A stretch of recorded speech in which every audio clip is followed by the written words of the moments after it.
Pinatindi ang pagsisikap na mapanatili ang kapayapaan at kaayusan sa rehiyon ng Bicol at matiyak ang hustisya para sa mga biktima ng pang-aabuso, kaya nahuli ng Pro5 ang isa sa mga pangunahing most wanted nito sa isinagawang target na manhunt operation.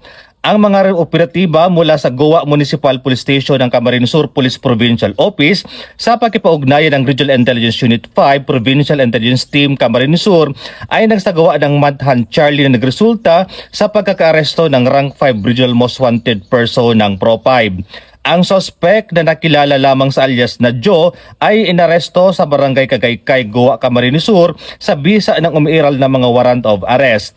Ang akusado ay naharap sa 2 bilang ng qualified rape of a minor na parehong walang inirekomendang piyansa at karagdagang kaso ng acts of lasciviousness na may rekomendang piyansang 180,000 pesos.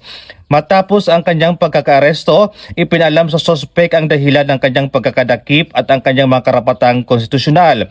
Siya ay kasalukuyang nasa kustodiya ng Goa MPS para sa wastong disposisyon at dokumentasyon bago iharap sa kaukulang hukuman. Pinuri ni Police Brigadier General Erasto N. Miranda, Regional Director ng Pro5 ang mga unit na nagsagawa ng operasyon at muling pinagtibay ang matibay na paninindigan ng Pro5 laban sa kriminalidad.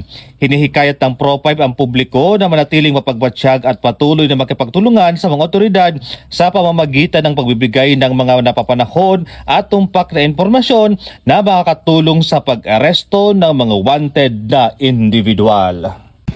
Mula dito sa Legazpi City, Albay, ako po si Police Staff Sergeant Merck Culito P. Lubendino Jr. Nag-uulat para sa Police News Network at ito ang bagong PNP para sa bagong Pilipinas, serbisyong mabilis, tapat at nararamdaman.